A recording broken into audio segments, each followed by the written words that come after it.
네, 안녕하세요. 내부자들입니다. 오늘은 요 며칠 이슈가 되고 있는 사건에 대해서 이야기를 해보려고 합니다. 바로 허위청원 사건이죠. 네. 이 사건의 요지는 이렇습니다.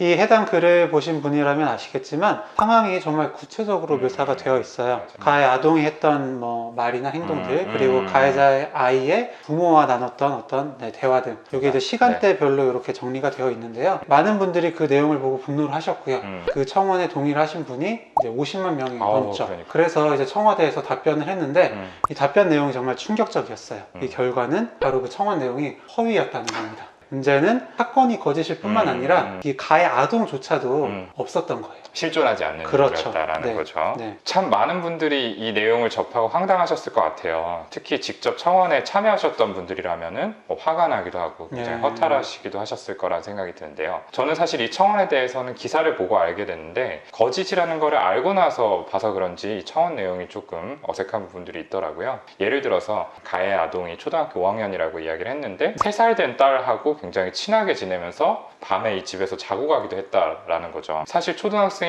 한두 살 어린 애들과 친하게 지낼 수는 있지만 10살 차이가 나는 어린아이와 친하게 지내면서 이렇게 자고 가기도 했다라는 거는 좀 이상한 부분일 거라고 생각이 들고요. 그래, 12살이랑 3살이니까. 그렇죠. 네. 설사 양보해서 실제로 그렇다라고 하더라도 부모가 진작에 좀 이상하게 여기고 제지를 했어야 되는 상황이 아닐까라고 생각이 듭니다. 또 이 사실이 허위라는 사실이 처음 밝혀지니까 사람들이 엄마가 너무 좀 신경이 예민해서 그런 거다. 혹은 성적 망상이다 하는 여러 가지 이제 추측들, 반응들을 보였는데요. 가해 아동 자체가 없는 상황이다 보니까 이걸 어떻게 받아들여야 할지 혼란스러워 하시는 것 같아요. 네네. 좀 어떻게 이해해 볼 수 있을까요? 사실 저희가 만나서 이분을 면담할 수 있는 건 아니기 때문에 이 부분은 좀 추측에 의존을 해야 할 것 같은데요. 우선 가장 먼저 생각해 볼 수 있는 가능성, 망상일 것 같아요. 정신과에서 망상이란 어떠한 반론을 제기해도 흔들리지 않는 잘못된 믿음을 의미를 합니다. 이 상황이 만약에 망상에서 비롯된 것이라면은 이 망상의 정의에 따랐을 때 남들이 뭐라 하더라도 우리 아이는 상처 입었다, 피해를 입었다 라고 여전히 믿고 자기를 비난하는 사람들을 향해서도 굉장히 공격적인 태도를 취해야 되는 거죠.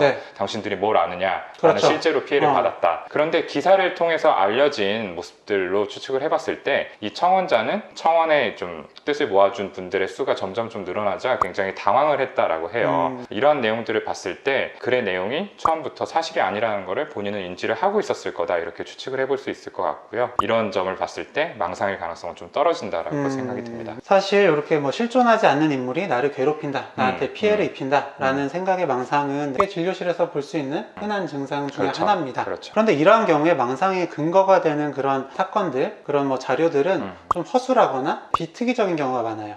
예를 들어서 밖에 검은색 승용차가 나를 따라다닌다 라든지 갑자기 밖이 그냥 어두워졌다 라든지 이런 식인 경우가 많은데 이 경우에는 오히려 굉장히 너무나 디테일하고 자세하죠. 이런 점에서도 망상일 가능성은 좀 낮지 않을까 생각이 듭니다. 네, 청원 내용 보신 분들 아시겠지만 굉장히 세세한 내용들을 담고 있어요. 특히 이제 시간대별로 가해 아동의 부모하고 대화를 나눈 내용을 전부 첨부를 해왔는데 이런 점들이 이제 일반적으로 망상에서 보여지는 모습과는 다르다라는 거고요. 자, 그렇다면 왜 청원자는 이게 사실이 아님을 알고 있으면서도 이런 거짓을 꾸며냈을까에 대해서 이야기를 해봤을 것 같아요. 대개 이러한 경우에는 어떤 이득을 얻기 위한 목적이 깔려있는 경우가 많습니다. 금전적인 게 목적인 경우도 있고요. 법적인 처벌을 피하기 위한 게 목적인 경우도 있는데요. 예를 들어서 자녀에게 끔찍한 일이 생겼다라는 사실을 꾸며내서 이걸 매스컴에 알리고 그래서 성금을 모으기 위한 목적인 경우도 있고 자기 자신이 학대를 가한 다음에 이 사실을 숨기기 위해서 자녀에게 이런 비극이 일어났다라는 것들을 막 알려서 관심을 그쪽으로 돌리기 위한 목적일 수도 있습니다. 이때 거짓을 꾸며냄으로써 얻을 수 있는 이런 현실적인 이득들, 금전이나 처벌을 피하기 위한 것들,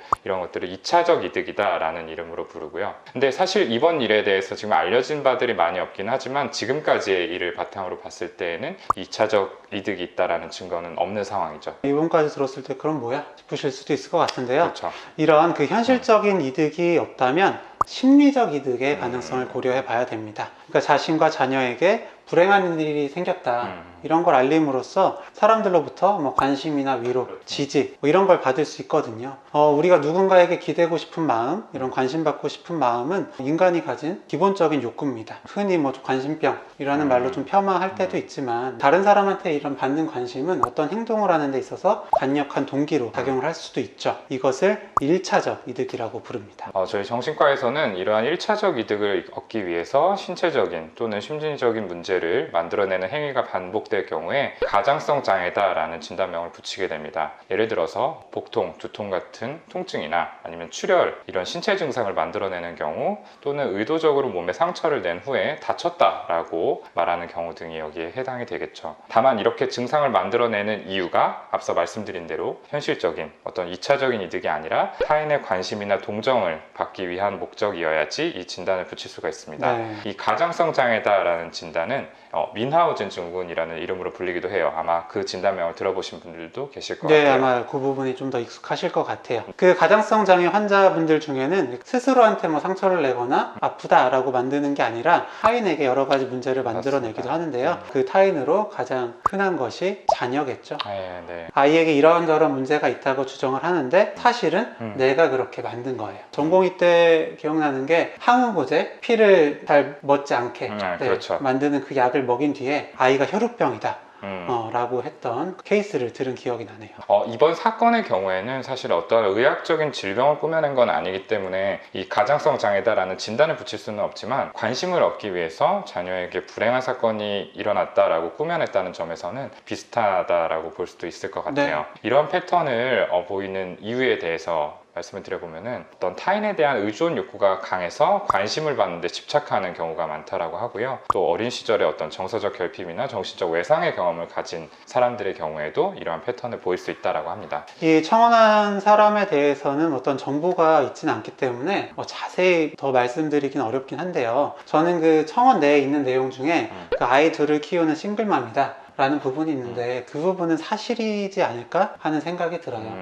이제 아이 둘을 이제 현실적으로 그렇게 키우는 게 버거운데 게다가 도와줄 사람은 많이 없는 거잖아요. 그렇죠. 이런 상황에서 관심, 위로를 되게 받고 싶었을 거고 그 방법을 이런 미성숙한 방법으로 한 것이 아닐까라는 추측이 좀 듭니다. 그럼에도 불구하고 이러한 허위 청원을 이해해줘야 된다라는 뜻은 절대 아닙니다. 청원자에게 어떤 심리적인 문제, 정치적인 문제가 있건 간에 청원자가 한 행동은 자신에게 뜻을 모아준 50만 명을 기만한 거다라고 이렇게 생각을 할 수 있을 것 같고요. 이번에는 이 가해 아동이 실존하지 않는 허구의 인물이었지만 만약에 실제로 존재하는 아이가 가해자로 몰렸다면 굉장히 끔찍한 일이 벌어질 수도 있었을 거라 생각이 들어요. 진짜요. 나중에 이게 허위다라는 사실이 밝혀진다고 하더라도 그 사이에 이 아동 그리고 가족들이 겪어야 하는 어떤 정신적인 고통의 크기가 굉장히 클 거기 때문에 나중에는 이것들을 보상하기란 굉장히 어렵겠죠. 그리고 또 하나의 문제는요, 이러한 허위 청원이 반복되면 실제 정말로 도움이 필요한 경우에 불필요한 오해를 살 수 있게 되죠. 정말로 어떤 피해를 입어서 도와달라고 했는데 이러한 일 때문에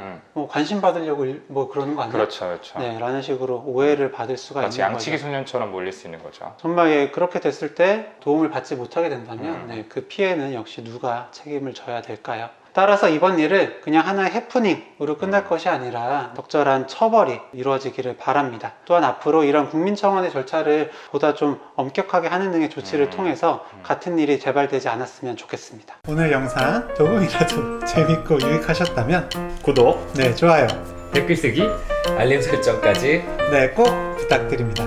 감사합니다. 감사합니다.